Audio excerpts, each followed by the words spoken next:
日はですね、こちらのタレントが取材に来ることになっておりまして。Sir? This is just some dude with blue hair doing the Fortnite dance. I doubt anyone would actually follow someone like that. We opened on a cruel reminder that this poor panda still hasn't got to its order after like 36 episodes, followed by a couple of TV execs asking if they could do a recording for a variety show on the ramen shop. Also, let's see, almost everyone's faces look the same and have their ears almost down to their chins. I'm just gonna assume this was animated by Ai Aoyama. Every year I hope this is gonna be your retirement. Though, if you do it next year at the age of 69, well, I'll at least say that you went out nice. Anyway, I guess they accepted the offer, especially after Ron made a big fuss over the guests who were going to appear. One was a fictional character named Hana Tatemoto, aka Tatemoti, but the other was...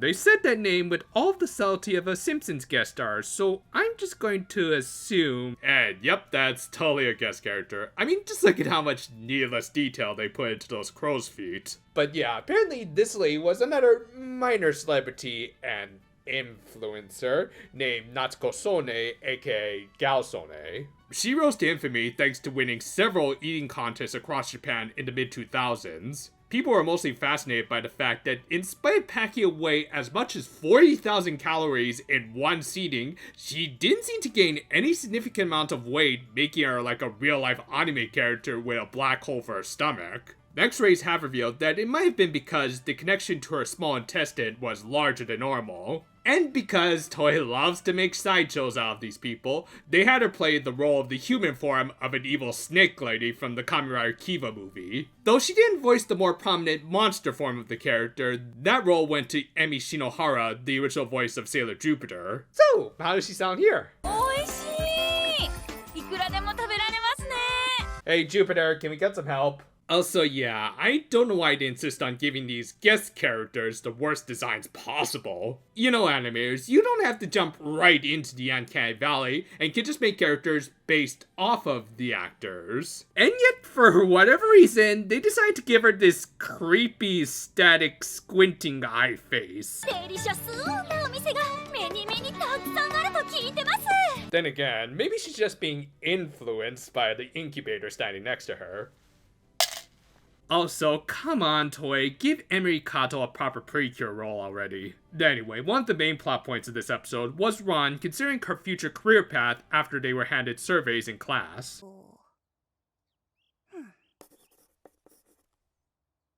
And I already kind of hate this episode. Yeah, I'll go into full old man yelling at clouds mode a little later, but can we all just agree a villain who likes Instagram posts is one of the least intimidating antagonists ever? God, if the previews of next week's episode turn out to be a lie, I'm gonna be legit pissed. Anyway, after some needless propping up of the celebrities, which yes include Amane's brothers, God, what has this franchise become? We got legit the really only good part of this episode that started off very subtly with this elongated shot of a closed restaurant. It doesn't look weird at first, but then you realize there's a lot of empty space in this sign as though something had been erased from existence. Yeah, I'm not gonna lie, I kind of missed this on my first viewing, but damn, that's some good subtle storytelling. Thus, it's a legit shame that the following scene of Rosemary continuing his investigation into Ginger was cut off by this episode's plot. So, could you look into my master? It's kind of important as it involves the fate of two worlds. Oh, sure, I'll look right into it, and oh no, I'm sorry, the plot's happening. Guess I'll just have to save it until the end of the episode. The suits are telling me that the influencer chicks take priority. But we only have like 9 episodes left. Well, them's the breaks, buddy. Kinda interesting in Croquette. Oh, honey, you know exactly what I like. By the way, Rosemary was voiced by a couple of my friends. I'll leave links to one of their channels in the description. They do good covers for this franchise. But yeah, much of this episode focused on Ron getting to know her idols and seemingly deciding to pursue a career as an influencer. And let's just get this out of the way. for the most part, I really don't care for this whole influencer plot of the episode. Not so much because of the superfluous guest star or anything, hell, she leaves halfway into the episode, but more just the general idea that big corporate entity like Toei is putting this much emphasis on influencers as if they're already trying to get a few more free adverts for their products at a young age. An entrepreneur! Nay, an influencer! I mean, at least with Kamen Geats, specifically in regards to the character Neon, her being a live streamer is worked in as a significant subplot with her conservative mother raising some legit cons of trying to pursue such an uncertain career path.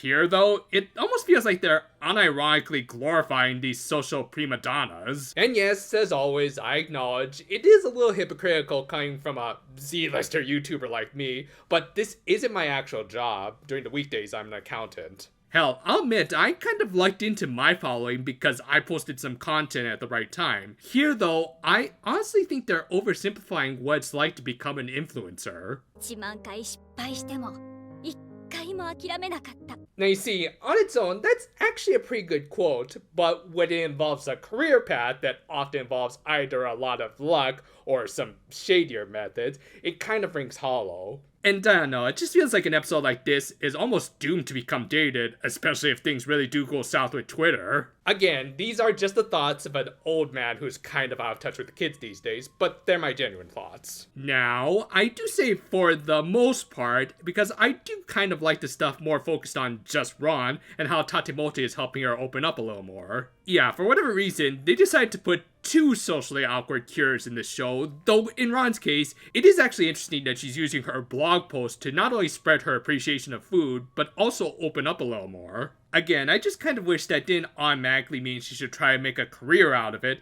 and preferably not have this stereotype of an influencer be her mentor. Yeah, for me, Tatemote is not only a waste of Emi Kato's talents, but also pretty annoying with her obsessive English. What's happening? Hurry, Momoko, transform and actually make the show good again!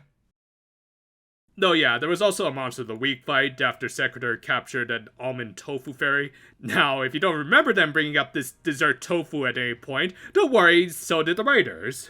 Yeah, other than this one scene of Secretary liking Tatemote's post about it, this traditional Chinese dessert, that's really good by the way, was never brought up even at the ramen shop. Because again, they had to put more focus on them influencers rather than the show's main theme. Okay, I've said enough. Anyway, the fight was surprisingly pretty good, as Aoyama seemed to let some other key animators take over for this really good sequence of Ron saving her teammates after they got trapped in someone's kink.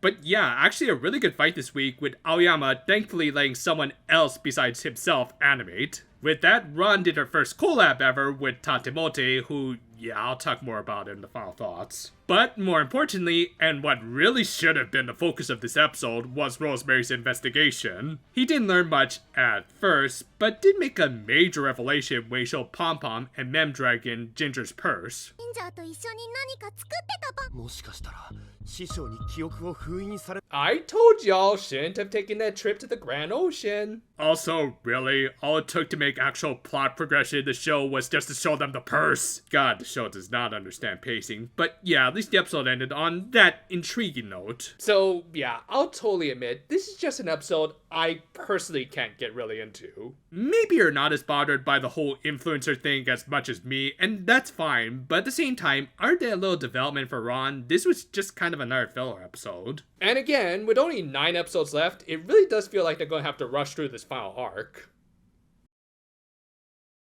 Again, in a vacuum, some of the messages of this episode are pretty good, like never give up on achieving your goals, and if you want to be more sociable, you can start by sharing what you like with others. Hell, that's what I'm doing right now with this very video. However, in that same breath, I'll also say that trying to make a career out of it just isn't for everyone. And yet this episode almost seems to go out of its way to glorify influencers, not only bringing in a guest star, but also creating a stereotype who, yeah, kind of exists in the sense that they're also kind of phonies. I mean, I'm sure there's a lot of genuinely nice influencers out there, but I just feel like most who act like this shouldn't be trusted. Regardless though, I just feel like this sort of trendy topic is going to date this episode, especially if the influencer craze dies down. Shame, as Ron is my second favorite cure of the season, and I just don't want her character to feel like a product of her time. Still, at least she did get a good showing in the fight this week, with Aoyama's penny pinching at least benefiting in other areas. And the Rosemary developments were intriguing. I just hope at this point it's not too late to at least get some kind of satisfying conclusion to all of this. But yeah, overall, for me personally, this episode wasn't a great outing, though I still do appreciate some of the lessons and some of the final developments for Ron.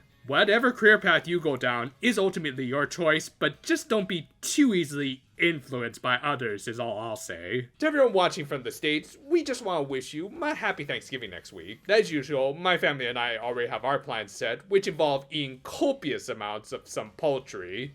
Granted, I probably can't eat a lot more than average, as my small intestine is normal size, but hey, can always try. And until next time though, farewell for now, my friends, and if you'll excuse me, Pickle's livestream is about to start. It's 2D, so it doesn't count.